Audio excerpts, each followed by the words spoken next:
अस्सलाम वालेकुम जी, खुश आमदीद कहेंगे आप सब लोगों को। उम्मीद करते हैं आप सब खैरियत से होंगे।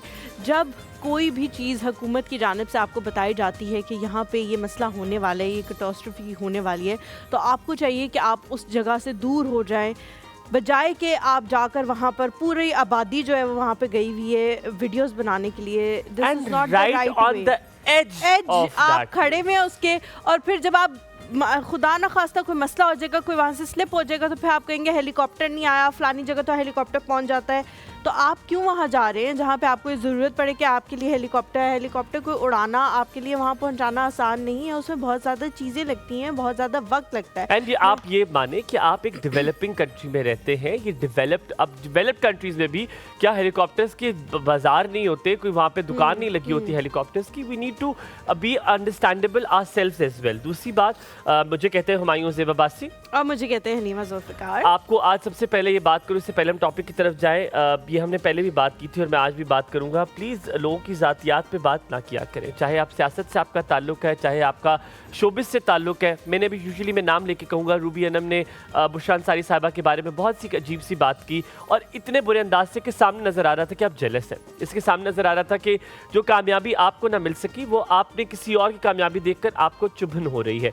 ये मैं बात तल्ख अंदाज में इसलिए कह रहा हूँ क्योंकि आपने उनके बारे में बात की है जो पड़ोसी मुल्क नहीं बल्कि पूरी दुनिया में हमारा नाम मनवाती हैं। वो ऐसी एक्ट्रेस है जिनकी एक्टिंग की, उनकी स्किल्स की, उनकी प्रेजेंटेशन की, उनकी कंपेयरिंग की, उनके ह्यूमर की तारीफ पूरी दुनिया करती है। और ऐसे इंसान को अगर आप अपने ही घर से ह्यूमिलेट करेंगे तो आप मुझे खुद बताएं कि उनकी इज्जत बाहर वालों से आप कैसे करवाएंगे? अच्छा हुमायूं, बहुत सारे लोग कहते हैं कि आप जो करेक्टर्स वो करती हैं वो शायद उनके अप टू द मार्क नहीं होते। पहली बात तो ये कि वो एक एक्टर है, उन्होंने वही करेक्टर करना है, प्ले करना है, जो लिखा वो होगा, जो डायरेक्शन में उन्हें बताया जाएगा वो वही चीज़ करेंगी।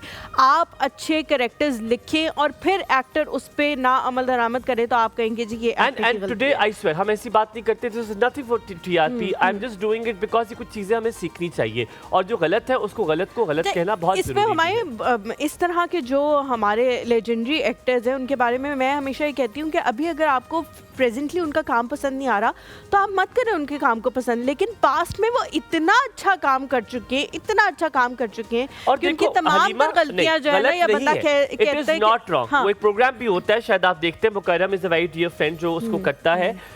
इट इज वेरी गुड, आपको तनकीद का हक है, लेकिन जातियात पे बात करने का हक, इसको तो छोड़ देनी चाहिए। एक्टिंग वो तो बहुत बुरा, उफ शक्ल, अल्लाह, not these comments because this is not nice. दूसरा, मरियम नवाज साहिबा के बारे में एक छोटी सी बात, उसके बाद टॉपिक की तरफ आऊँगा। बहुत सारे लोग उनके लिबास की हम बहुत दफ़ा बात कर चुके हैं, उनकी करते हैं, फिर उसके बाद जवाब दर जवाब मिलता है। We should not do it. हमें परफॉर्मेंस के बारे में बात करनी चाहिए, हमें KPIs के बारे में बात करनी चाहिए, हमें पॉलिसी के बारे में बात करनी चाहिए। वापस आएंगे हम इम्पोस्टर सिंड्रोम के बारे में बात करेंगे। इम्पोस्टर सिंड्रोम होता क्या, आज हम भी सीखेंगे। मैंने भी पढ़ा थोड़ा सा, मैंने भी सीखा, हलीमा ने भी सीखा। हम आपसे बात करेंगे कैसे हम अपने आप को डाउट करना शुरू हो जाते हैं, हमें शक होना शुरू हो जाता है कि हमें जो ये तरक्की मिली है ये शायद बस अल्लाह ताला, अल्हम्दुलिल्लाह ये अच्छा भी है, वैसे गलत भी है। किस तरह है बात करेंगे। एक छोटा सा ब्रेक ले, कहीं मत जाएगा, एक और सुबह हमारे साथ। आपका दिन अच्छा गुजरे।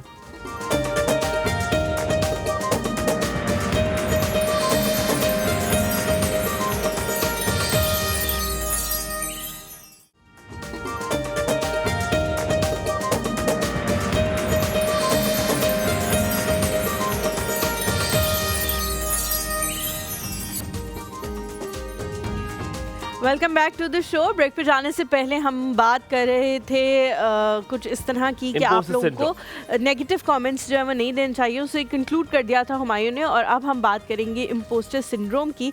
मैं हुमायूं इस पर आपसे सवाल पूछना चाहती हूँ बिकॉज एक तो इसके अंदर जो रिसर्च थी उसमें ये था कि ख़वातीन को ये सिंड्रोम जो है वो ज़्यादा होता है, मतलब वो सेल्फ डाउट करने लग जाती हैं कि जो भी हमें मिल रहा है या जो भी अचीवमेंट्स हमारी है वो शायद अल्लाह ताला की देन है, इसमें हमारा कोई कमाल नहीं है। ये एक तरह से बहुत अच्छी चीज़ भी है कि आप डाउन टू अर्थ रहते हैं, आप सोचते हैं कि अल्लाह ताला जो है वो आप पे बड़ा मेहरबान है। लेकिन समटाइम्स जो है वो आप अपने आप को इतना डाउट करने लग जाते हैं कि आपको लगता है कि शायद आप कभी खुद अपनी किसी एबिलिटी से कुछ अचीव ही नहीं कर सकते। मुझे ये होता है, मुझे लिटरली होता है। आपको होता है ये? मैं आपको इसका दूसरा एंगल भी देता हूं। मुझे होता है, हाँ हलीमा, मैंने आपको बताया, आप बहुत लोगों को लगता है, हलीमा को शायद ये बात पता होगी, वेरी क्लोज टू मी, कि मैं तारीफ बहुत बुरी तरीके से लेता हूँ। मैं हंसना शुरू कर देता हूँ, मैं कहता हाँ हाँ हाँ हाँ, मैं ओवर एक्टिंग शुरू कर देते हो, कहते हो हाँ जी मैं तो हूँ इतना अच्छा ये वो।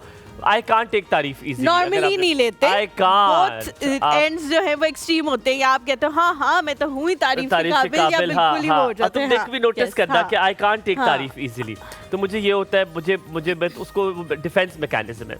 दूसरा मैं आपको इसको दूसरा एंगल में दिखाता हूँ। इसमें खास तौर पे ये होता है कि जब आपकी शादी हो जाती है, ख़वातीन की शादी हो जाती है और आपके शौहर की कोई, आप क्योंकि मॉडर्न दौर है तो उसमें उनकी दोस्तें जो होती हैं या उसकी कजन्स होती हैं, उसके सामने वो कंपैरिजन में आ जाती है। वो कहती है आई एम लेसर देन हर। आपको लगता है कि यार ये ज़्यादा प्यारी नहीं लग रही, ये ज़्यादा, तो अगली बार कभी कभी ख़वातीन वो हेयर स्टाइल भी बना लेती जो उसने बनाया था, क्योंकि आपका हस्बैंड उसको ज़्यादा तवज्जो दे रहा होता है, तो आपको लगता है कि शायद मेरे मियाँ को ये चीज़ पसंद आ रही है, तो आप चाहते हुए ना चाहते हुए उसको अपनाना शुरू कर देते हैं।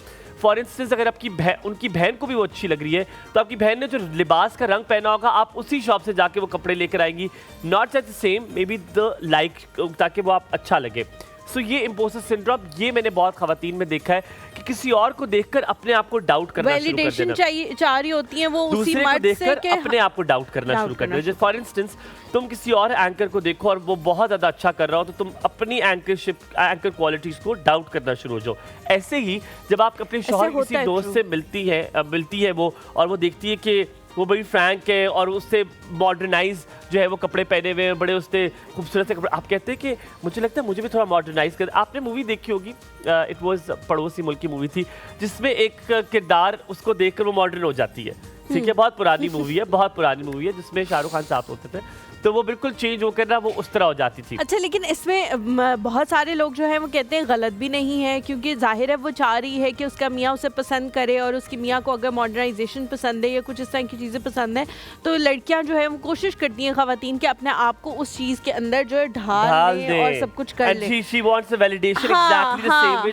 मे भी हो सकता है कि उनके मियाँ जो है वो उनके सामने अपनी उस दोस्त को बड़ा सराह रहे हों, क्या बड़े अच्छे कपड़े पहने हैं, बड़ा अच्छा सेंस ऑफ स्टाइल है, तो वो चाहे कि ये मेरे साथ भी इस तरह जैसे करे। अभी तुम आमना की कभी-कभी यू बाय हर क्लोथ्स, आप उससे खरीदती हो कि चीजें कि तुम ये बुलाई हो तो ये ऑनलाइन मुझे दे दो, तो जब तुम लेती होगी तो तुम्हारा भी, जब तुम्हें लोग तारीफ करते कहते हो कि next time I am going to buy the same clothes that she is buying, होता है आपको। हमारे साथ जनाब आज Zainab, no I don't think, क्योंकि वो बहुत महंगे कपड़े खरीदती है, तो तुम्हें सस्ते दामों मिल जाते हैं, मुझे सस्ते दामों मिल जाते हैं। अच्छा, ज़ैनब आज मौजूद नहीं है क्योंकि ज़ैनब के बेटे का जो है वो स्कूल का कुछ इशू था, she has to go out of city, उसने कराना था एडमिशन। ज़ैनब को हम बहुत मिस करेंगे and we love you and all the very very best of luck, कि अल्लाह ताला करे आप जिस काम से गई हैं वो आप जो है उसमें पूरा हो जाए, आपका वो काम हो जाए। और बड़ा मजा आता है आप लोगों के लिए एक सरप्राइज भी है आज। मैंने बताना, मैंने जल्दी से ना, और मैं आपको सरप्राइज बताता हूँ जनाब, मैंने उनके साथ कुकिंग शो किया, आपने उनको देखा, वन ऑफ माय फेवरेट। खुद अपना नाम बताएंगे जैसे बताती होती थी। अस्सलाम वालेकुम।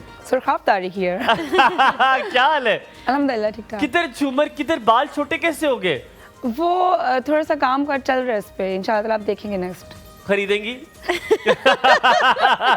अच्छा सुरखाब, आई मस्ट से कि आपने बहुत अच्छे कपड़े पहने हुए हैं, और सुरखाब ने सुबह आते साथ ही पहली बात ये कही कि मुझे इतनी जल्दी में बुलाया, क्योंकि ज़ैनब ने ऑब्वियसली छुट्टी जो है वो की, तो हमें कल ही पता लगा।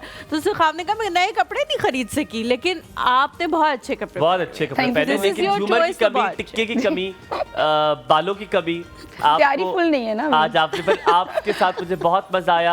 आपने कुकिंग शो बहुत खूबसूरत किया and we had a really ball of time. आपसे जल्दी से पूछेंगे, कभी कभी अपने आप करती है, मुझे आपको इतना मैं जानता हूँ कि अपने को डाउट करना शुरू कर देते हैं कि यार मैं ये मुझे जो प्रमोशन मिली है जिंदगी में, जो मुझे मिल रहा है, ये मेरी वजह से नहीं मिल रहा है, ये बस अल्लाह ताला ने दे दिया है, वरना मेरी क्या मेहनत है। करती हूँ कभी कभी डाउट अपने आप को कि यार मैं इतनी काबिल नहीं हूँ जितना मुझे हो रहा है। एक्चुअली अल्लाह की मर्जी के बगैर तो कुछ भी नहीं होता, और अल्लाह की ब्लेसिंग ही होती है, तो हम इतना ये कुछ कर रहे होते हैं, एक कदम भी नहीं उठा सकते अल्लाह की ब्लेसिंग के बगैर आप। तो ये सबसे इम्पोर्टेंट चीज़ है। क्या बना रही हो तुम? क्या बना रही हैं आज? आज हम बना रहे हैं चिकन हांडी, बोनलेस हांडी बनाएंगे हम। बोनलेस हांडी, बेहतरीन हो गया। लोग कितने मजदूर लगेंगे साथ? वो आपको पता है जी, मेजन प्लस जो होता है ना, उसके लिए हमें कुछ वर्कर्स चाहिए होते हैं जो हमारे साथ भी हैं। मशहूर व मकबूल व मारूफ सुरखाब तारिक इसमें 10 लेडीज जेंटलमैन। छोटा सा ब्रेक के बाद वापस आएंगे, कहीं बच जाएगा, देखते रहिए। एक और सुबह असद भाई भी खुश हैं।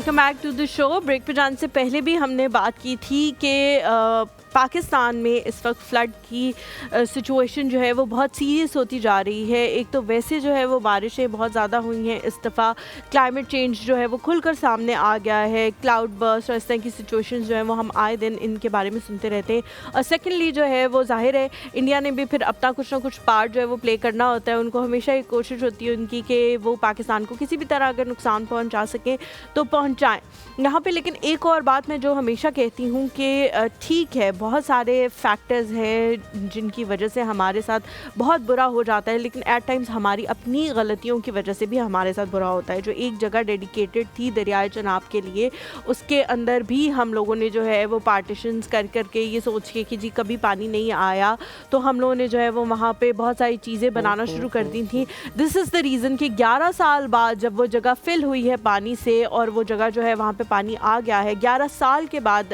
दरियाए चनाब में इतना पानी आया है, लेकिन अब हमें जो है वो बहुत मुश्किलात का सामना करना पड़ रहा है क्योंकि वो सारी चीज़ें जो है वो बहकर चल जाती हैं। इसमें बहुत सारी चीज़ें हुमायूं, हम इंसानी जानों और इन चीज़ों के हवाले से तो बात करते ही हैं, लेकिन मवेशियों के हवाले से बात करना हम भूल जाते हैं। पंजाब के एक बहुत बड़ा एरिया है जहाँ पे मवेशियों के ज़रिए जो है वो उनका आमदनी का ज़रिया है, चाहे उनके गोश्त के हवाले से बात कर लें, चाहे हम डेयरी प्रोडक्ट्स के हवाले से बात कर लें, तो बहुत सारे लोग ऐसे होते हैं जिनके मवेशी भी बह के इसमें चले जाते हैं, उनकी भी मदद की हमें ज़रूरत होती है। तो इन सारी चीज़ों के हवाले से आज हम बात करेंगे। बिल्कुल ऐसा ही है हलीबा, और आपने बहुत अच्छी से तमहीद बांधी और उस आपने बताया कि कैसे हम अपना किरदार अदा कर सकते हैं।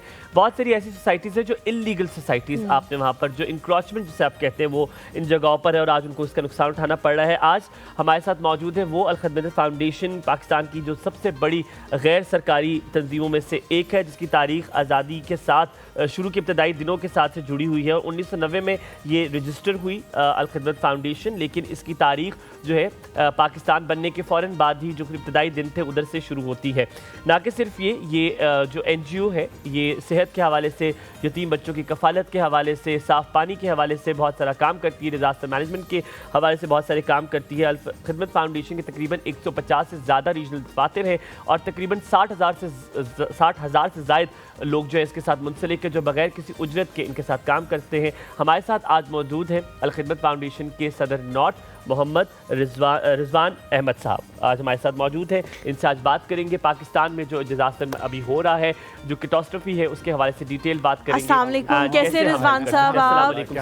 वेरी गुड मॉर्निंग, कैसे? बहुत शुक्रिया इतने इस वक्त में हमें टाइम देने के लिए। मेरी तो आपसे पहले से मुलाकात है, हुमायूं से आपकी पहली दफ़ा मुलाकात हो रही है, लेकिन एक बात शायद कोई इमरजेंसी थी तो जाना पड़ गया। जी इनको जाना पड़ गया, लेकिन एक चीज़ जो है वो मैं आपको ज़रूर यहाँ पे बताऊंगी कि आप लोगों की गैर मौजूदगी में भी हमेशा हुमायूं ने जो है वो अल-खिदमत का यहाँ पे नाम लिया है कि उन पे वो बहुत ज़्यादा आंखें बंद करके भरोसा करते हैं और वाकई ही कुछ ऑर्गेनाइजेशन इस किस्म की होती हैं जिनके ऊपर हम आंखें बंद करके भरोसा कर सकते हैं। बिल्कुल ऐसे ही। और हलीमा, अभी जो करंट सिचुएशन हम डायरेक्टली उसकी बात करेंगे। हम आज के टॉपिक के बारे में बात करेंगे, बात इस तरह की है कि हम डायरेक्टली उसके बाद ऊपर आएंगे।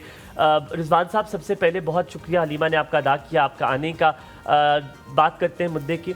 रिजवान साहब, इंडिया ने पानी जो है वो छोड़ दिया कश्मीर की तरफ से, जिसमें हमारे 4 बड़े दरिया रावी, चनाब, सतलज, और इसके ऊपर पानी का बहाव बहुत ज़्यादा बढ़ गया है। इसकी वजह से जो आसपास के इर्द गिर्द दही इलाके उनको बहुत बड़ा नुकसान पहुंचा है और ये बड़ा एब्रप्ट किया गया है। इसके हवाले से अब वो जो दही इलाके वो एक अलग कैटास्ट्रोफी बन गई है, इसके बारे में क्या? सही, देखिए वो कहते हैं ना, ज़माना करता है परवरिश बरसों, हादसा अचानक नहीं होता। एक्चुअली ये हमारे जो अरबाब इख्तियार हैं, वैसे तो हमारा से इंताज़ का मुआहदा भी है, चूँकि इंडिया की तरफ से हमेशा से इंटरनेशनल जो टेरिटरी जो होती हैं उनकी खिलाफ वर्जी की जाती है। बिल्कुल, तो यही वजह है कि वो तो कोई मौका हाथ से जाने नहीं देगा, वो तो इस तरह के काम करेगा। लेकिन सवाल हमारे एंड पे आता है कि हमने उसके लिए क्या हिफाजती इक़दामात या वो पॉलिसीज़ बनाई हैं जिसके नतीजे में हम इन सारी चीज़ों को टैकल कर सकें। देखिए, पाकिस्तान वैसे तो पूरी दुनिया में जो ग्लोबल वार्मिंग है और क्लाइमेट चेंज, सारी दुनिया इसको भुगत रही है। पाकिस्तान उन 5 वल्नरेबल कंट्रीज़ के अंदर आता है जहाँ पे ये ज़्यादा मसला है। प्री मानसून भी हो रहा है, मानसून भी हो रहा है, पोस्ट मानसून भी हो रहा है। तो एक तरफ तो वो वाली चीज़ है, और ये जो अब आप जिसकी तरफ आपने निशानदेही की है, एक्चुअली हमारे जो दरियाए चनाब के राइट और लेफ़्ट जो आबादियाँ हैं, और इसी तरह रावी और सतलज के करीब, तो इसमें ज़रूरत से ज़्यादा, चूँकि वहाँ पे भी बारिशें हुई हैं बहुत ज़्यादा, तो उसके नतीजे में ज़ाहिर बात है उन्होंने तो पानी अपनी ज़रूरत के मुताबिक, यानी इसमें कह लें कि एक बैड इंटेंशन भी शामिल है, लेकिन एक्चुअली रिजवान साहब, एक मैं आपकी बात कता कलामी की माफ़ी, आप बिल्कुल ठीक कह रहे हैं, वहाँ पे बारिश हुई, अपने भी सेव करें, जितना उनको चाहिए वो रखते, लेकिन there is always a 48 hours of alert. आप अलर्ट करते हैं नेबरिंग कंट्री को कि we are going to do this, आप कुछ कर सकते हैं इसके लिए, लेकिन अगर आप घंटों के हिसाब से, मिनटों के हिसाब से अलर्ट करें और आप 45 मिनट या 30 मिनट पहले बताएं, तब तो आपकी नीयत नजर आती नहीं। ऐसे ही मैं ये कह रहा हूँ ना, उनकी तबाह करने नहीं देखिए, बैड इंटेंशन तो उनकी है, और पहले दिन से वो पाकिस्तान के वजूद के बारे में उनके जो भी रिजर्वेशन हैं वो तो यहाँ हैं, लेकिन एक्चुअली मैं ये कहता हूँ कि वाक़या अहम नहीं है, रिएक्शन ज़्यादा इंपॉर्टेंट है। यानी ये तो वाक़या ना कि उन्होंने पानी छोड़ दिया, अब सवाल ये है कि हमने क्या करना है, क्या हमारे सामने कोई ऐसी चीज़ मौजूद है। देखें, इसमें एक अच्छी चीज़ ये है कि एनडीएम में इदारा है, उसने अलर्ट्स जारी किए हैं, हमने भी उसको अलर्ट जारी किया, इसी वजह से कोई आपको बहुत बड़ा कोई जानी नुकसान नज़र नहीं आता। यानी हमारे जो रेस्क्यू टीमें थी वो रावी, सतलज और चनाब तीनों के एतराफ़ के अंदर मौजूद थी। एक बात कर लूँ सर, ये मुझे आप बिल्कुल ठीक कह रहे हैं, जानी नुकसान नहीं हुआ। मेरा दिल आज, मैं जब ये सैलाब भी हुआ था, Halima remember when I came, I was very sad. मैं केपीके को देख के बहुत उदास हो गया था, क्योंकि ये हमारा मुल्क है, ये हमारे लोग हैं, और मेरे ख्याल है इंडिया को सिर्फ ये भी चीज़ बताने की मुझे बड़ी ज़रूरत है कि इंसानियत सबसे पहले है, दीन बहुत बाद में शायद आता है, आपका रिलीजन आपका आता है, that is your personal choice, लेकिन इंसानियत सबसे बड़ी लेकिन है। उसके बावजूद मुझे लगता है कभी भी कोई भी दीन ऐसा नहीं होगा जो कहेगा कि हाँ इंसानों को तबाह बर्बाद करो, उनको मारो, उनसे बदला लो। वो भी एक ऐसी चीज़ का जो उन्होंने अपनी आज़ादी का हक इस्तेमाल किया, आप उसके ऊपर उनसे बदला लेना, मुझे नहीं लगता। ये मेरी अपनी जो है वो अज़वान साहब से पूछने लगा हूँ, आप ठीक है जान, जो माली नुकसान होता है उन लोगों ने बड़ी मुश्किलों से एक एक कतरा करके बनाया होता है, उसके हवाले से क्या होगा? देखिए, इसमें भी आप इंट्रो में जो बात कर रहे थे ना कि देखें पानी का अपना एक रास्ता है जो सदियों से चला आ रहा है। अब उस रास्ते के अंदर जब आप इंक्रोचमेंट करेंगे, जब आप किसी भी सियासी असर या जो कह लें कि जो अथॉरिटीज़ में कोई काली भेड़ी होती हैं, उनके नतीजे में अगर आप उन जगहों पे, जैसे अभी आप देखें पिंडी में एक बड़ी सोसाइटी है, उस सोसाइटी को जब उसने एक दरिया के एक हिस्से को किया, तो आप देखें कि कर्नल साहब और उनकी बेटी की डेथ होगी। एक्चुअली प्रॉब्लम ये है कि अच्छा अब वो गरीब लोग क्या करें, एक सवाल ये भी है, क्योंकि वो वहाँ पे चीज़ सस्ती है, क्योंकि वहाँ पे नॉर्मली पानी नहीं आता, तो उन्होंने उस चीज़ को बना दिया, इंतज़ामिया ने भी आंखें बंद कर लीं, तो ये प्रॉब्लम तो बहरहाल रहेगी। लेकिन असल एक्चुअल मैं ये समझता हूँ कि वहाँ से नकल मकानी करने वाले अफराद को अब दोबारा अगर वो वहाँ जाके बसें तो वो लम्हा फ़िक्रिया होगा। यानी 2010 में सिंध में सैलाब आया, आप बिलीव करें, ये जब दोबारा 2022 में आया तो हमें पता लगा कि ये वही इलाके हैं, जाफराबाद और ये वाला जो सिंध और बलूचिस्तान के करीब नसीराबाद, सेम वही इलाके। Halima Singh in the last few programmes उसने कहा था कि आपको याद है कि बहुत लोगों ने, बहुत सारे हुक्मरानों ने, बहुत सारे लोगों ने आपसे कहा था the climate change will be the biggest problem, ये होगा आपका सबसे बड़ा मसला, और आज आपको लग रहा है वही सबसे बड़ा मसला है। थोड़ा सा ब्रेक लेंगे, ब्रेक के बाद वापस हाजिर होंगे। आपका दिन बहुत अच्छा गुजरे, वापस आएंगे, बात करेंगे खैबर पख्तूनख्वा की हम कैसे मदद कर सकते हैं। देखते रहिए।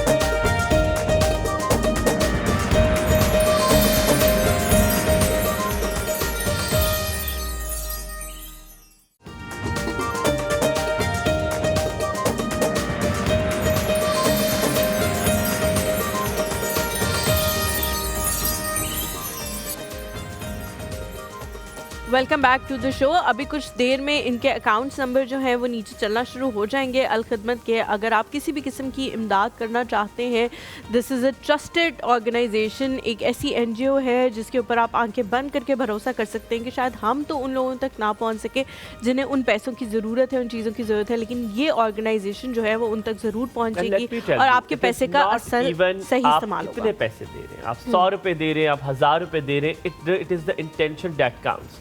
किसी ये बिल्कुल परवाह ना कीजिएगा कि आप कितने पैसे भेज रहे हैं। अगर आप अपने एप्लीकेशन की, बैंक की एप्लीकेशन से 100 रुपया भी भेज रहे हैं तो आप सोचिए वो 100 रुपया किसी की ज़िंदगी को बदल सकता है। शायद उससे 2 पानी की बोतलें आ सकती है जिसके टाइम पर वो साफ पानी पी सकते हैं। तो आपकी contribution can matter a lot. उस 100 रुपये से सरकारी किताबें आ सकती हैं, तो बहुत सारी चीज़ें हो सकती हैं। तो आप जो भी देना चाहें लेकिन अपनी इस्तात के मुताबिक दें ताकि किसी का भला हो सके। ऐसे अच्छा, इसके हवाले से रिजवान साहब मैं बात करना चाही थी। बहुत सारे लोग जो हैं वो मदद करना चाहते हैं। पाकिस्तान को अगर मदद के हवाले से देखा जाए तो दुनिया में हमारा नाम है हमारी आबादी के हवाले से, बट स्टिल बहुत सारे लोग जो हैं वो गलत जगहों पे भी मदद कर देते हैं जो शायद उन तक पहुंचती नहीं है। आपने ये सिर्फ ये बताना है कि अगर कोई मदद करना चाहता है घर पे बैठा हुआ है तो किस तरह से कर सकता है। अगर उनके पास पैसे नहीं हैं लेकिन दवाइयाँ घर पे ज़्यादा तादाद में मौजूद हैं, एक्स्ट्रा है, वो भिजवाना चाहते हैं, बच्चों के कपड़े भिजवाना चाहते हैं, जूते, खुश्क राशन भिजवाना चाहते हैं, तो वो किस तरह से आपसे रब्ता कर सकते हैं? देखिए, इसमें सबसे पहली चीज़ ये है कि चूँकि अल्हम्दुलिल्लाह अल-खिदमत की 150 डिस्ट्रिक्ट के अंदर प्रेजेंस मौजूद है, तो हमारा हर जगह पे एक इंफ्रास्ट्रक्चर है और हम काम करते हैं बड़ा सिस्टमेटिक वे में। सबसे पहले जो इतने भी मुतासरीन होते हैं जो रेस्क्यू किया जाता है, जिनको डिज़ास्टर के एक्चुअली 3 फेज़ होते हैं। सबसे पहले आपने रेस्क्यू करना होता है, उसके बाद फिर आप उनको रिलीफ देते हैं। मतलब अगर वो घरों से बेघर हो गए हैं, टेंट्स में चले गए हैं या किसी सरकारी इमारत में चले गए हैं, तो उनको हॉट मील चाहिए, उनको बिस्तर चाहिए, उनको कपड़े चाहिए, उनको क्रॉकरी का सामान चाहिए। तो इसी तरीके से हम प्रॉपर अपने डाटे को जो उस डिस्ट्रिक्ट की इंतज़ामिया होती है उसके साथ सिंक करके उसको प्रॉपर बनाते हैं। फिर उसके बाद जो भी इमदाद हमारे पास आती है वो उसको हम सिस्टमेटिक वे में उन तक पहुंचाते हैं। एक आम आदमी जब कोई ट्रक लेके या कुछ सामान लेके जाता है तो नॉर्मली जो पेशावर या प्रोफेशनल किस्म के लोग बैठे होते हैं रोडों के ऊपर, वो उनको देकर आ जाते हैं, जो एक्चुअल उन लोगों तक नहीं पहुंचता जो सफ़ेद पोश होते हैं या वाकई डिजर्विंग होते हैं। कभी-कभी वो लोग भी होते हैं जो वापस बेचते हैं उन सामान जी, बेचते हैं, ठीक है। तो इसलिए बहुत इंपॉर्टेंट है अल-खिदमत या जो भी जिस पर आपको एतमाद हो, तो अगर आप उनको दें तो वो बहुत ज़रूरी है। लेकिन यहाँ मैं एक चीज़ आपके चैनल के तवसत से ना एक अपना वाक़या शेयर करना चाहता हूँ। जी ज़रूर। 2005 में जब ज़ल्ज़ला आया और उसके तीसरे दिन मैं मुज़फ़्फ़राबाद जाने का मौका मिला। मैं उस वक्त भी अल-खिदमत के साथ अटैच था। तो CMH मुज़फ़्फ़राबाद के बिल्कुल सामने एक स्कूल था, ठीक है, और वो 7 मंजिला स्कूल था। और हालत ये थी कि उस जो 7वीं जो ऊपर वाला फ्लोर था ना, वो रोड के साथ इस तरह चिपका हुआ था, यानी इस तरह स्प्रेस हो गया था, ठीक है। और एक वहाँ पे एक रिज़ल्ट कार्ड था, आज तक मेरे पास महफूज है, एक बच्ची का जो 3 दिन 4 दिन पहले फ़र्स्ट आई थी, लेकिन उस स्कूल में कहते हैं कोई एक बच्चा भी ज़िंदा नहीं बचा था। उसी जगह पे हम एक राशन की डिस्ट्रीब्यूशन कर रहे थे और एक बंदा जो है जब राशन ले रहा था तो वो खासा यानी डिस्टर्ब था, तो मैं उसको साइड पे ले गया, क्योंकि ऐसे इलाकों में जब आप जाते हैं ना तो एक ट्रामा भी होता है। मैंने उससे पूछा, मैंने कहा खैरियत, तो क्या आपका कोई जानी नुकसान हुआ?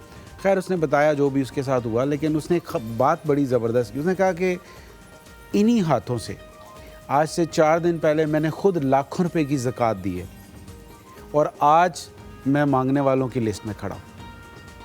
तो ये जो खालिक है ना, वो किसी भी वक्त कहानी को तब्दील कर सकता है। तो जो अल्लाह ने आपको वसाइल दिए हैं, जो रिसोर्सेज आपको दिए हैं, जो स्टेबल लाइफ आप गुजार रहे हैं अपने बच्चों के साथ, अपनी फैमिली के साथ, तो ये आपका, जिसे कहते हैं ना, सदका बलाओं को टालता है, सदका परेशानियों को टालता है। तो ये जो देने की हैबिट है ना, ये इतनी ज़बरदस्त है कि भाई आपने पूरे जितने हमारे शोज इस साल के गुजरे ना, उसको आपने एक जुमले में आज मेरे लिए ख़त्म किया है। ये इतना बड़ा सबक है, इतना बड़ा सबक है, जिस बंदे ने कुछ दिनों पहले लाखों की ज़कात अपने हाथ से दी है, वो आज मांगने वालों की, वो आज, मतलब अगर मैं आज गाड़ी चलाते हुए सोच रहा था, मैंने कहा यार ये ले लूँ वो ले लूँ, मैं सोच रहा था, अचानक से मेरे जहन में ख्याल है, मैंने कहा कब तक के लिए, मैं शायद कल हूँ ही ना यहाँ पे, मैं शायद परसों यहाँ पे ना, तो मैं ये दुनिया की चीज़ें जमा करके क्या करूँगा। आपसे सवाल पूछना है खैबर पख्तूनख्वा के हवाले से, जहाँ पर बहुत ज़्यादा डिस्ट्रक्शन हुई, खासकर बुनेर में तकरीबन 150 से ज़ायद अफराद वहाँ पर जाँ बहक हो गए। अगर KPK की कम्प्लीटली देखें तो 450 से ज़ायद वहाँ पे हलाकतें हुई हैं। वहाँ पर क्या चीज़ अभी ज़रूरत है, किस चीज़ की अभी नीड है? मुझे यकीनन खाना पीना साफ़ पानी लगता है पहले है, और फिर उसके बाद मुझे लगता है तालीम है, जो बच्चे कुछ पढ़ सके, उनका जो वक्त, पता नहीं मेरे लिए ये आता है, हर किसी की प्रायोरिटी होती है। मैं कहता हूँ साफ़ पानी, शेल्टर के बाद तालीम है। आप हमें बताइए क्या चीज़ की ज़रूरत है, क्या चीज़ आप लोग वहाँ प्रोवाइड कर रहे हैं, किस तरह लोग उस चीज़ के लिए मदद कर सकते हैं? सही देखें, ये जो क्लाउड बर्स्ट हुआ स्पेशली बुनेर के अंदर, और जिसके नतीजे में एक तबाही हुई, जो मीडिया पे रिपोर्ट हुआ 150 इससे कहीं ज़्यादा हलाकतें हुई हैं, कहीं ज़्यादा। बाज़ एक नेशनल इंटरेस्ट में उस वक्त बहुत ज़्यादा एक्चुअल फिगर शेयर नहीं किया जाता, क्योंकि उससे फिर पैनिक क्रिएट हो जाता है। ठीक है, तो हम जब चूँकि अभी तक वहाँ मलबे से लाशें निकल रही हैं, ठीक हो गया, तो वहाँ हमने चीज़ों को ना बहुत आसान कर दिया। मसलन अल-खिदमत ने ये क्लेम किया कि जी उस सारे साने में जो भी यतीम बच्चा है, यानी जिसका भी फादर की डेथ होगी, उसकी कफ़ालत इंशाल्लाह अल-खिदमत फाउंडेशन 18 साल तक करेगी। ठीक हो गया, नंबर 1। नंबर 2, आखिरी बंदे की बहाली तक हम इंशाल्लाह अपना रोल प्ले करेंगे। लेकिन इसमें एक चीज़ समझे, जैसे मैं फेजेस गिनवा रहा था ना कि रेस्क्यू है, रिलीफ है, फिर उसके बाद आता है रीहैब। लेकिन रीहैब बेसिकली एक गवर्नमेंट के करने का काम है, पुल बनाना, रोडों को क्लियर करना, रास्तों को क्लियर करना, ठीक है ना, हाँ, तो रीबिल्ड करना। इसलिए मतलब उसमें जिस हद तक हमारा तावन है हम करते हैं, लेकिन हम एक इंडिविजुअल को इस काबिल बनाते हैं। जैसे पिछला सैलाब आया तो हमने जो लिस्टों के मुताबिक जिनके पूरे घर मिस्मार हो गए थे, उनको एक अच्छी तकरीबन 1 मिलियन के अराउंड हमने उनको इमदाद दी। ठीक है ना जी, जिनके ज़रा एक आध कमरा गिर गया था या दीवार 4 दीवारी गिर गई थी, तो उसको उस हिसाब से हमने कम किया था। तो बेसिकली बड़ा एक सिस्टमेटिक वे में हम उनको करते हैं। इस वक्त तक अल-खिदमत फाउंडेशन 25 में स्क्रूटिनाइजेशन कैसे होती है, आपने बात की ताकि लोग समझ जाएं। स्क्रूटिनाइजेशन से मेरा मतलब ये है कैसे हकदार को उसका हक पहुंचाते हैं, ये कैसे आप लोग उसका मुआयना कैसे करते हैं? हाँ देखें, मैं जो बता रहा हूँ ना कि हमारी जो सबसे बड़ी स्ट्रेंथ है वो हमारी प्रेजेंस है। यानी गवर्नमेंट मशीनरी के हरकत में आने से पहले हमारे रज़ाकार मौके पे पहुंच जाते हैं, क्योंकि वो ट्रेंड इस तरह से हैं और वो इसका अजर अपने रब से लेते हैं। यानी वो कोई पेड फोर्स नहीं है, ठीक है, वो इसको वॉलंटियर वर्क कहते हैं। मसलन मैं काम कर रहा हूँ, मेरे साथ सेंट्रल प्रेसिडेंट हैं, मेरे साथ डिस्ट्रिक्ट प्रेसिडेंट हैं, ये जो टायर है पूरा 1900 लोग हैं जो वॉलंटियरली काम करें। हम अपने और बहुत सारे बिजनेसेस करते हैं, और वही बात जो मैंने पहले की है कि हम देने पे यकीन रखते हैं और हम समझते हैं कि यार हम अल्लाह के रास्ते में अगर ये काम करेंगे तो अल्लाह ताला हमारे लिए बहुत ज़्यादा चीज़ों को आसान बना देगा। अब जो वहाँ पे हमारे लोग मौजूद हैं, वो सिंक हैं वहाँ की डिस्ट्रिक्ट एडमिनिस्ट्रेशन के साथ, वहाँ का जो महकमा माल होता है उसके साथ, और फिर वो फिज़िकली ग्राउंड पे भी देख रहे होते हैं, और बग़ैर किसी जिसे कहते हैं ना तफरीक के, रंग, नस्ल, मज़हब, मसलक, ज़ुबान की तफरीक के, बिल्कुल ट्रांसपेरेंटली लिस्टें बनती हैं, और उस लिस्टों के अगेंस्ट फिर हम उन लोगों को वो इमदाद उनके घरों पे जाके बग़ैर उनकी इज़्ज़त नफ्स को मजरूह किए हुए वो उनके हवाले करते हैं। इज़वान भाई, इंशाल्लाह ताला एक छोटे से ब्रेक लेते हैं इसके मैं ब्रेक लेने से पहले से पूछूं, स्कूल्स का इंशाल्लाह ताला इंतज़ाम करेंगे, आप ब्रेक लेंगे उसके बाद आके बताइएगा। स्कूल्स का मुझे बड़ा है कि क्या उनको रिहेबिलिटेट किया जाएगा, उनको रीबिल्ड किया जाएगा, उस पर क्या मदद कर सकती है हमारी आवाम जो आज देख रही है। हमारे साथी ने जो नाजरीन है उन्होंने हमेशा हमारा साथ दिया, और आज हम चाहेंगे कि आज हमारा साथ आप इसलिए दें क्योंकि ये साथ पाकिस्तान के लिए। छोटा सा ब्रेक के बाद वापस हाजिर होते हैं, कहीं मत जाइएगा, आपका दिन अच्छा गुजरे।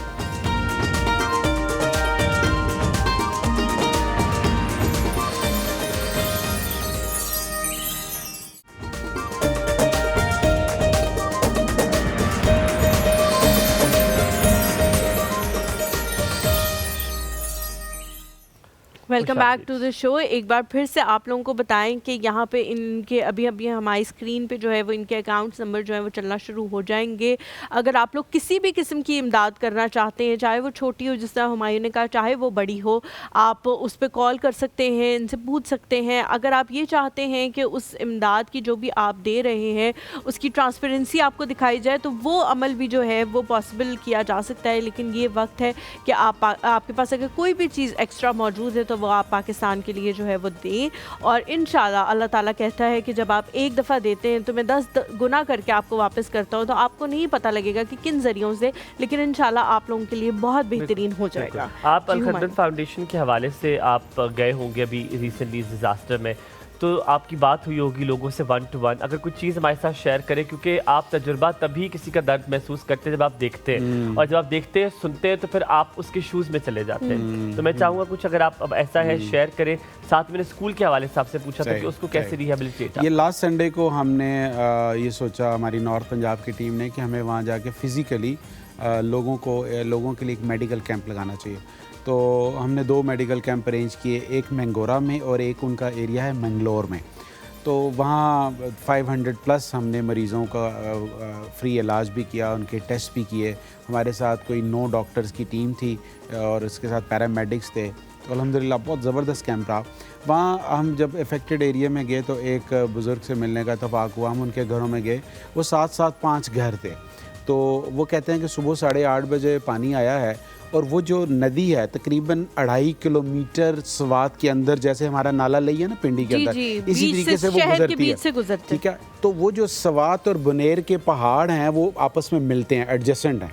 तो वो जब क्लाउड ब्रस्ट हुआ ना और पानी आया तो वो पानी बुनेर की तरफ भी गया और इस तरफ भी आया। तो वो इतना पानी का लेवल था जितना आपके ये स्टूडियो की छतें हैं, इस लेवल तक पानी गया है। वो ये कहते हैं कि सुबह 8:30 का टाइम था और अचानक से पानी आया और बमुश्किल हम जान बचा के ऊपर वाले फ्लोर में गए।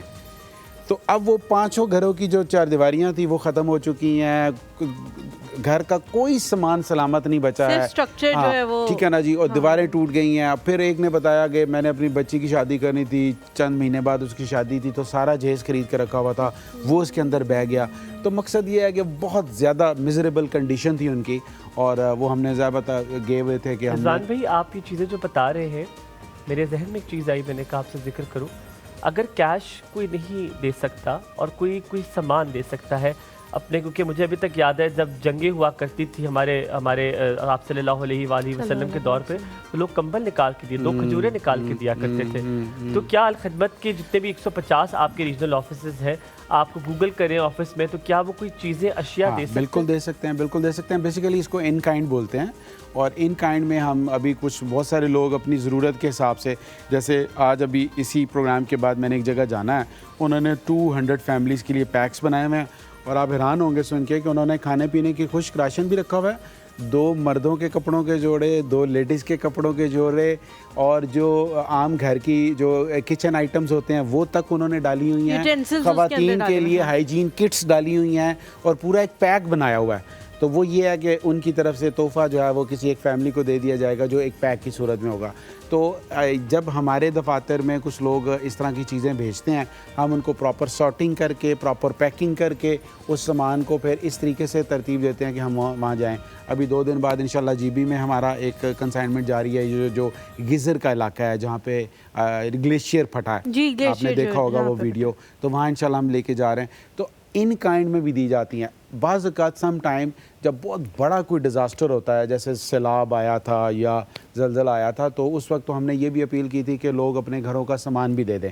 लेकिन उसमें प्रॉब्लम बाज़ औक़ात ये होती है कि पुराना सामान बाज़ औक़ात काबिल इस्तेमाल नहीं होता और वो इट सेल्फ खुद एक लाइबिलिटी बन जाता है। तो उसको फिर डिस्पोज़ ऑफ करना भी, वह बात है, डिस्पोज़ ऑफ तो उसका भी हो जाता है।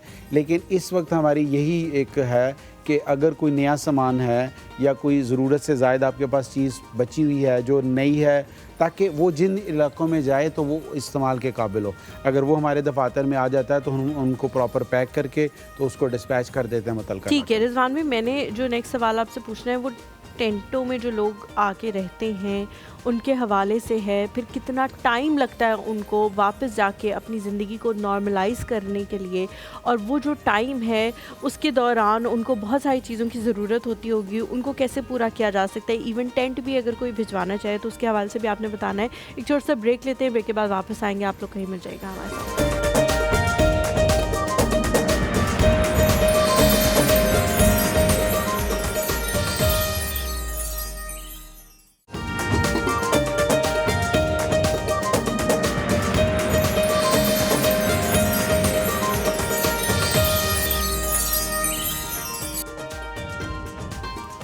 Welcome back to the show. Break पे जाने से पहले मैंने टेंटों के हवाले से सवाल पूछा था। बहुत सारे लोग ऐसे होते हैं जो एक दफ़ा जब वहाँ पहुँच जाते हैं तो वापस उनको बहुत टाइम लगता है उस जगह पे जाके अपने आप को उसी तरह से आबाद करने के लिए, और उसमें उनको हमारी बड़ी मदद की ज़रूरत होती है। फ्लड्स जब आते हैं तब हर बंदा बढ़ चढ़ के मदद करता है, लेकिन फिर उसके बाद जो है वो जब थोड़ा मामला ठंडा हो जाता है, न्यूज़ में भी आना ख़त्म हो जाता है, तो हम उन चीज़ों को भूल जाते हैं कि अभी भी उन लोगों को हमारी ज़रूरत है।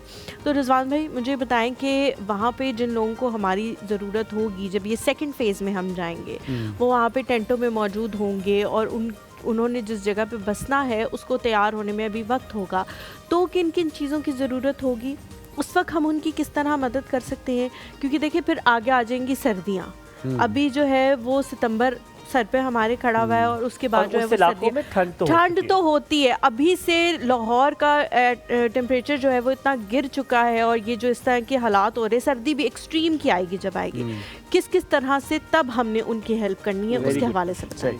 देखिए, इसमें एक्चुअली होता ही है कि जब आप उस मुतासरा इलाके से किसी को निकालते हैं तो हमारी एक कोऑर्डिनेटिव एफर्ट्स होती हैं, यानी डिस्ट्रिक्ट इंतज़ामिया दीगर और NGOs के साथ भी मिलके, तो जो टेंट विलेज बना है, फ़र्ज़ कर लेते हैं कि एक ओपन जगह पे बना हुआ है, तो उसकी अपनी रिक्वायरमेंट्स होती हैं कि हमने वहाँ पे वॉशरूम्स बनाने हैं, हमने उनके हॉट मील का इंतज़ाम करना है, हमने वहाँ पे रेगुलर फील्ड हॉस्पिटल कायम करना है। मिसाल के तौर पे ये जो IDPs होते हैं, इस वक्त बाजोड़ के अंदर एक मसला है, IDPs लाखों की तादाद में अलहदा से हुए हैं। अब उनके लिए फिर ये ना, उनके लिए रिक्वायरमेंट्स कुछ और तरह की, तो नीड बेस बेसिकली होता है। हम उसकी नीड को एनालिसिस करके जो उनकी ज़रूरत है, जैसे अभी हम सवात में गए तो वहाँ हमारी खिदमत की जो लोकल टीम थी, वहाँ उन्होंने एक मोबाइल वाटर फिल्ट्रेशन प्लांट लगाया हुआ था। तो वो क्या है कि वहाँ इस वक्त बहुत ज़रूरत है साफ़ पानी की। साफ़ पानी है लेकिन साफ़ नहीं है। इसी तरीके से GB की कल बात हो रही थी, तो वहाँ जो वाटर चैनल्स होते हैं, यानी ऊपर से सोर्स से चैनल से पानी आता है, नीचे उन्होंने एक रिजर्वायर बनाया होता है और उसके बाद आगे पाइपिंग हुई होती है। तो वो जो चैनल्स हैं ना, वो सैलाब की वजह से वो चैनल डिस्टर्ब हो गए, तो अब उन चैनल्स को जब तक बहाल नहीं किया जाएगा तो पानी आगे नहीं पहुंचेगा। इस वक्त उनकी ज़रूरत है साफ़ पानी की। तो बेसिकली साफ़ पानी प्रोवाइड करना, हॉट मील प्रोवाइड करना, उनके सैनिटेशन का, हाइजीन का ख्याल रखना, और फिर इस तरह के इलाक़ों में वबाएँ भी फूकती हैं। जाहिर बात है, वो जो हाइजीन तो अच्छी नहीं होती ना, तो उसके नतीजे में बहुत सारी जल्दी अमराज और बहुत सारे इस तरह के मसाइल होते हैं, तो उनको लुक आफ्टर करना होता है। और फिर अगली बात ये होती है कि उस जगह पे जहाँ पे वो जगह मुतासरा है, उस जगह से मड को निकालना, उसको काबिल अमल बनाना, ये बहुत इंपॉर्टेंट है। मैं आपको बताऊँ आपके इंटरेस्ट के लिए, जब ये सैलाब पिछला आया था सिंध और बलूचिस्तान में, तो ये कहते हैं जब सैलाब आता है ना, तो ये जो मड आती है, तो अगर बड़ी ज़बरदस्त फर्टाइल लैंड में कन्वर्ट हो जाती है, तो हमने चिकनी मिट्टी बन चुकी होती है ना, हमने ये जो ज़रिया अजनास वाली कंपनीज़ हैं और ये पेस्टिसाइड्स वाली, ये सारी, इनके साथ कोलैबोरेशन करके हमने लाखों एकड़ जो है ना ज़मीन को दोबारा से काश्त के काबिल बनाया, और मतलब अरबों के हिसाब से, अरबों रुपए के हिसाब से उससे रेवेन्यू जनरेट हुआ। तो बेसिकली अल-खिदमत जो है ना, मुख्तलिफ डायमेंशंस में काम कर रही है, यानी हम हर वो काम करना चाहते हैं जिसके नतीजे में एक फ़र्द की ज़िंदगी में तब्दीली आए। ठीक है रिजवान, हम यहाँ पे थोड़ा सा ब्रेक लेते हैं। ब्रेक के बाद मैं कुछ आपसे सवाल पूछूंगा 2010 के हवाले से और उस ज़लज़ले के हवाले से जो मुज़फ़्फ़राबाद में एक बार आया था। मैं बहुत छोटा था, मुझे आज भी याद है, और उससे बहुत सारे लोगों ने बच्चे अडॉप्ट किए थे। और आई नो समबडी जो कि not somebody, I know couple of people जो कि उस सिलसिले में थे आज, और आज उनकी शादियां हो चुकी हैं, दे लिविंग अब्रॉड। एक को तो हम म्यूचुअली जानते हैं। हम थोड़ा सा ब्रेक लेते हैं, इस बारे में बात करेंगे। कफालत की जा सकती है क्या उन लोगों की, वैसे किसी को अगर कोई नहीं है, किसी का कोई सहारा, तो उनकी कफालत की जा सकती है? थोड़ा सा ब्रेक। आपका दिन बहुत अच्छा लगा।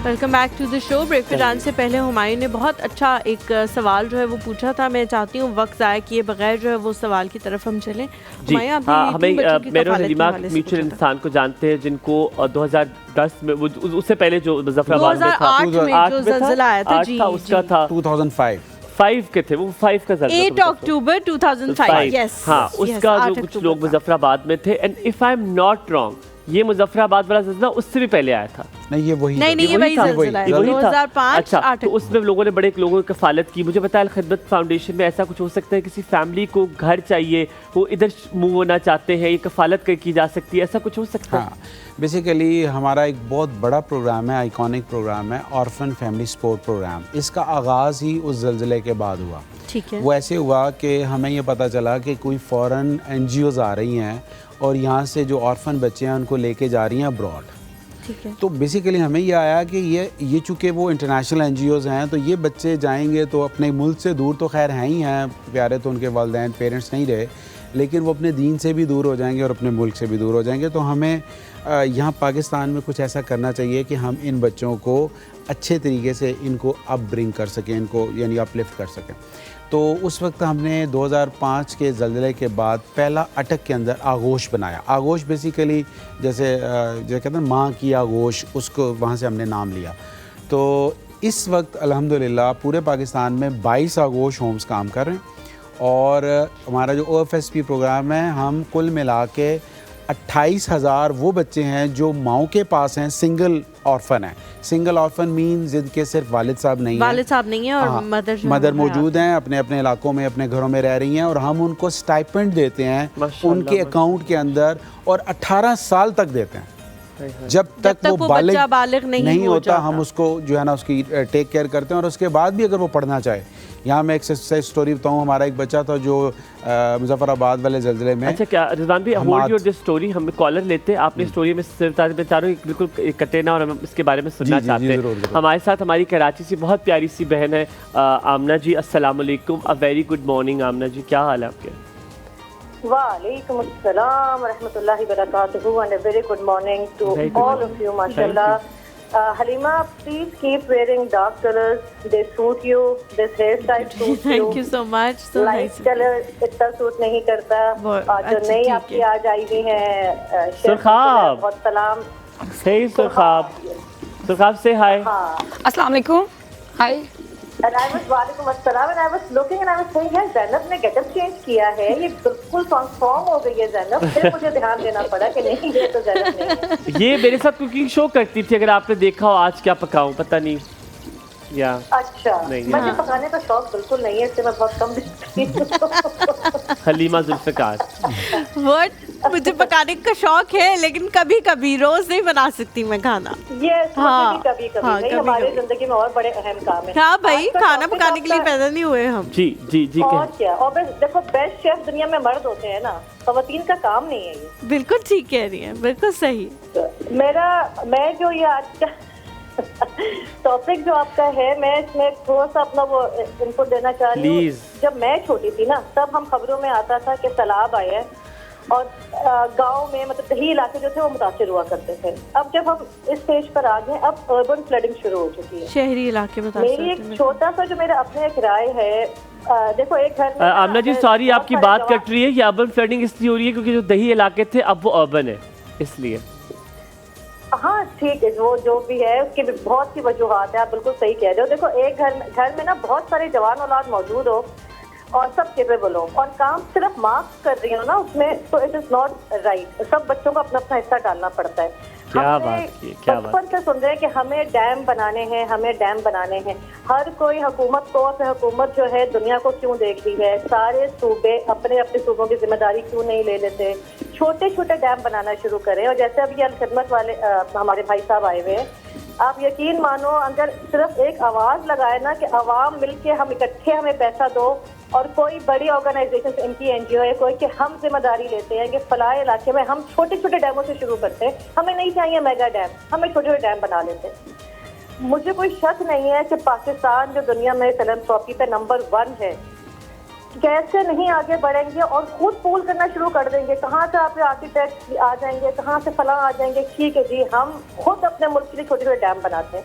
कोई इनिशिएटिव तो ले, इनिशिएटिव लेना तो शुरू करें कि छोड़ो यार हर काम माँ नहीं कर सकती, माँ के सर पे और बहुत सारे काम है, उसके सारे बच्चे जवान हैं। एक इंतहाई खूबसूरत मिसाल के साथ आपने समझाने की कोशिश की है, हमेशा की तरह जी। तो जैसे ये खिदमत है और हमारी जबरदस्त NGO है, बहुत से तो वो हैं जो सामने भी नहीं आते, but they are working. Agreed. इतने डोनेशन छोटे छोटे डैमों से शुरू कर लें प्लीज, ताकि अगले 10 साल में 10 साल से आगे रखें, कितना टाइम तो लगेगा, लेकिन एक इनिशिएटिव तो लेकर आए कि आओ हम खुद मिलके छोटे छोटे डैम बना। KPK वाले KPK को संभाल लो, पंजाब वाले पंजाब को संभाल लो, सिंध वाले सिंध को संभाल लो और खुद करो। छोड़ दो अम्मा को, अम्मा बहुत बिजी है, she's got a lot of ससुराल भी है और पता नहीं क्या क्या, छोड़ दो उसको। एग्रीड। आमना जी बहुत बहुत शुक्रिया आपकी इनपुट का, अल्लाह ताला आपको सलामत रखे। बट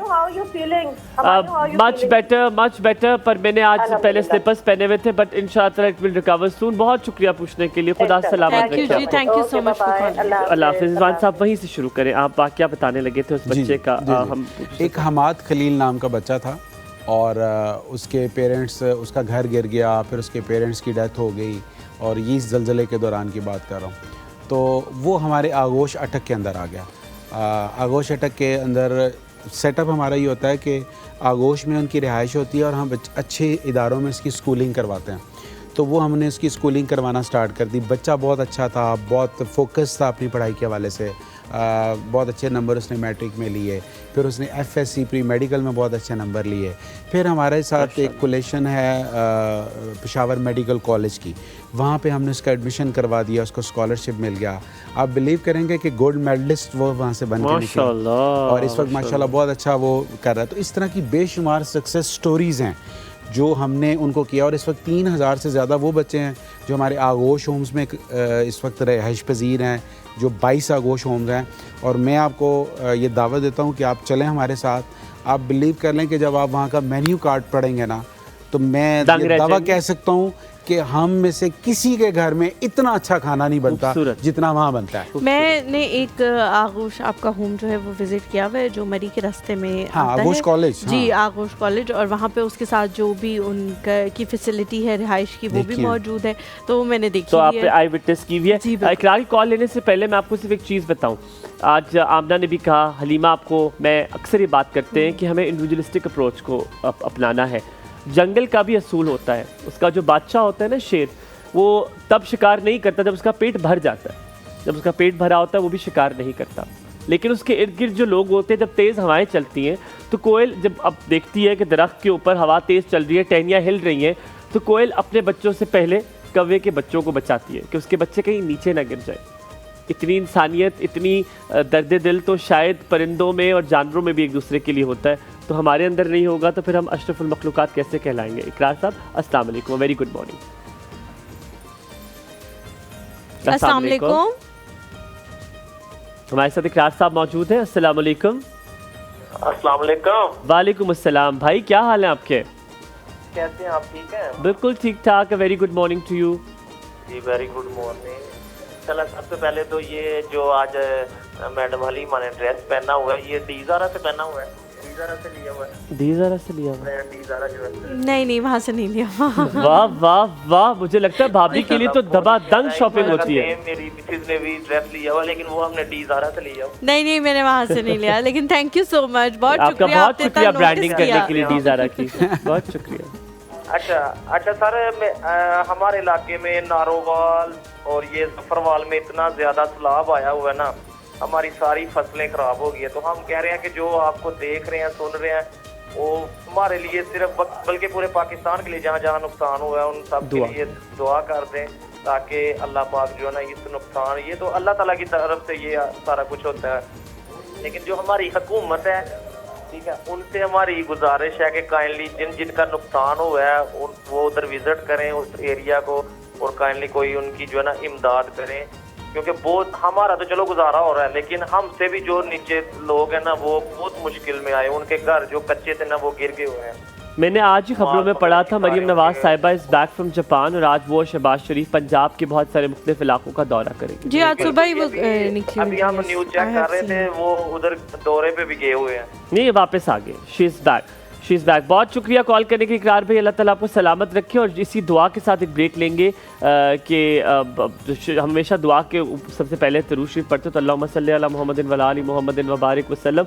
अल्लाह ताला मेरे पूरे पाकिस्तान में जहाँ जहाँ मसाइल हैं, जहाँ जहाँ फ्लड की वजह से लोग मुस्तहिक हो गए हैं, जहाँ उन्हें चीज़ों की ज़रूरत, अल्लाह ताला उनकी मदद करे गैब की, और अल्लाह ताला इस परेशानी को, इस आफत को हमारे ऊपर से टाल दे और हमारे लिए आसानियाँ अता फरमाए। छोटा सा ब्रेक।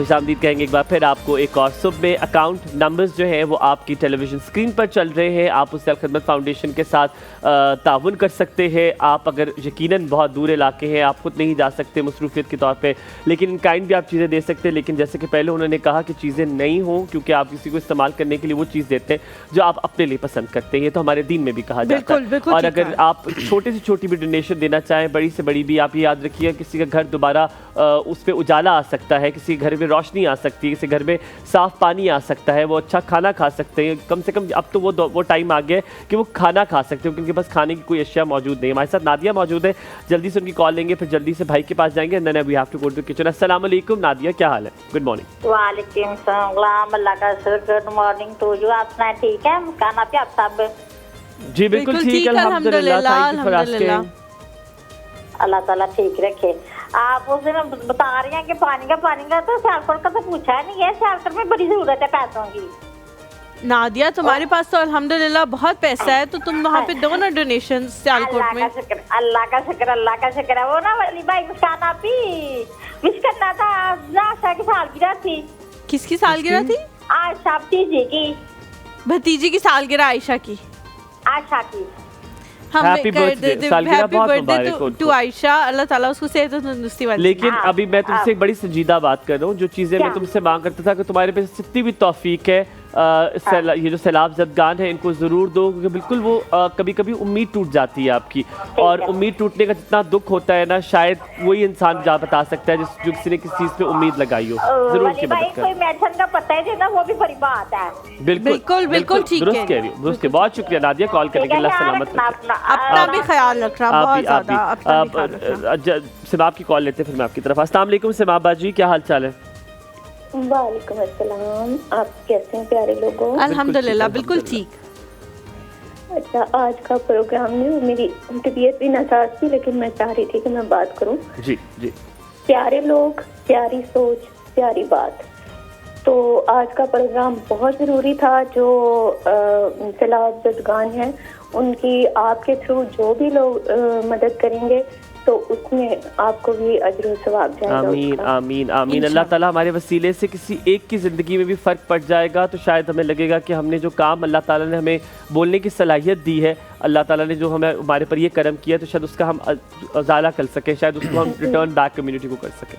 जी माशाल्लाह, आप दोनों ही बहुत प्यारे लग रहे हैं और बातें भी बहुत अच्छी हो रही हैं। और रिजवान भाई जब भी आते हैं तो इंसानियत के लिए एक बड़ा सबक हमें देकर जाते हैं। बिल्कुल, मेरी शायद इस प्रोग्राम में उनसे तीसरी बार मैं उनको देख रही हूँ, तो वो जब भी जाते हैं तो वो एक अच्छी सोच हमारे पास छोड़ के जाते हैं। ऐसा ही है।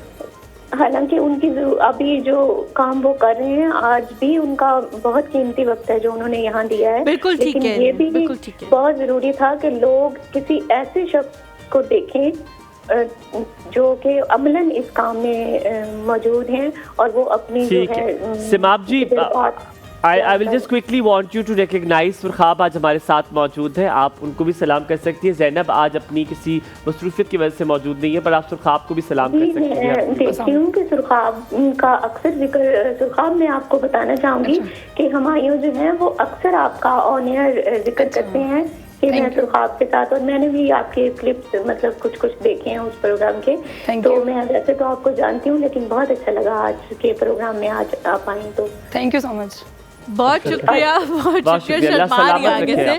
Thank you so much Simab for calling. हम लोगों ने जो है वो किचन में भी जाना है, और रिजवान भाई से एक आखिरी जो है वो बात करके हम किचन की तरफ जाएंगे। रिजवान भाई, अगर कोई कांटेक्ट करना चाहे, आपका अकाउंट नंबर और मोबाइल नंबर तो जो है वो चला रहे हैं हम लोग साथ साथ, उसके अलावा कोई लास्ट नोट आप देना चाहें तो ज़रूर।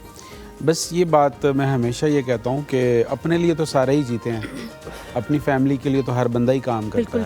ठीक है, तो कमाल ये है कि आप अपनी फैमिली, अपनी आल औलाद से आगे बढ़कर इंसानियत के लिए कुछ कर सकें, क्योंकि तारीख़ हमेशा उन लोगों को याद रखती है जो इससे बालातर होकर कुछ काम करते हैं। तो इस वक्त सोसाइटी में देखें, हम सबको ये शौक़ होता है कि हमें फेम मिले, हमें लोग जाने पहचाने और लोग हमारे बारे में अच्छी बात करें। तो ये सब कुछ इस तरह से मुमकिन है जब आप, वो कहते हैं ना, नेकी कर दरिया में डाल। जब आप नेकियां करते हैं तो जब आपकी ज़िंदगी की कश्ती कभी आती है ना उस प्रॉब्लम में, यानी भंवर में आती है, तो वो नेकियां बढ़कर आपको संभाल लें। बिल्कुल ठीक है, बिल्कुल ठीक है। हम लोग जी किचन में की तरफ चलते हैं। हम रिजवान भाई, आप चलना चाहेंगे? जी ज़रूर, क्यों नहीं, आ जाए प्लीज़, आ जाए।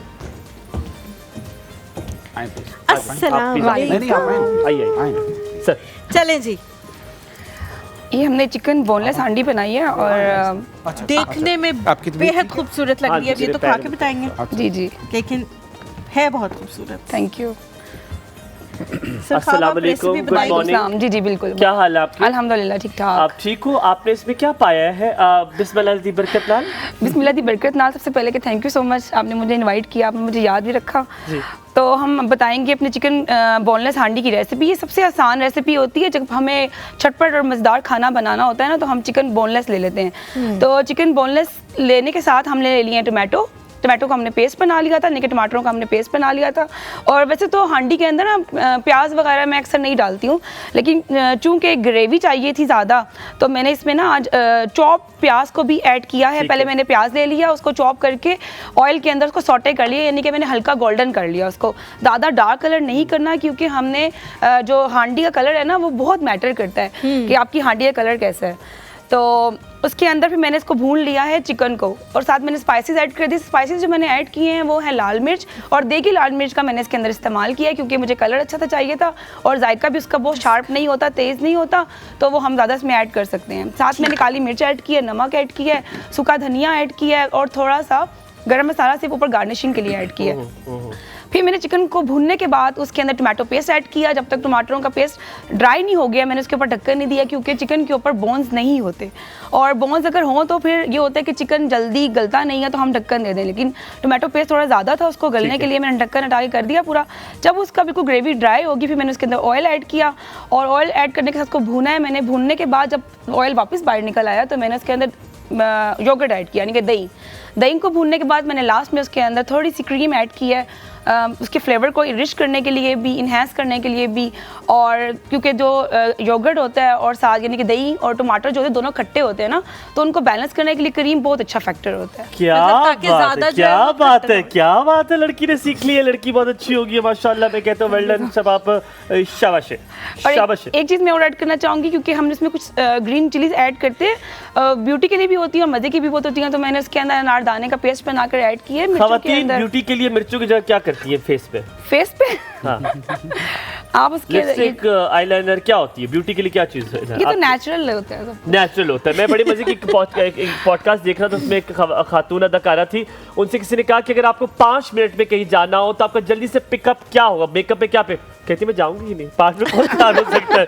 कहती मैं जाऊंगी, मैं मना कर दूंगी। सो बहुत शुक्रिया, अल्लाह ताला आपको सलामत रखे। सुरखाब बहुत शुक्रिया आज हमें हमारे इस प्रोग्राम में शामिल होने के लिए, हमारे साथ देने के लिए। ज़ैना हलीमा बहुत शुक्रिया। आखिर में आपसे यही कहेंगे कि प्लीज़ अपने पाकिस्तान को बचाने के लिए, अपने पाकिस्तान के लिए ज़्यादा से ज़्यादा डोनेट करें। अल खिदमत फाउंडेशन को डोनेट करें। अगर आप उनके साथ नहीं किसी और के साथ मुंसलिक होना चाहते हैं, मकसद सिर्फ मदद का है, मकसद ये है कि पाकिस्तान को दोबारा जो है खड़ा करना है। एग्रीड, एज हलीमा सेड, कल हम इसी हवाले से प्रोग्राम करेंगे। अपना बहुत सारा ख्याल रखिएगा। आपको यही कहेंगे कि इंशाअल्लाह पाकिस्तान को हमने बनाना है और हमसे है पाकिस्तान। अपना ख्याल रखिएगा। आपका दिन बहुत अच्छा गुजरे।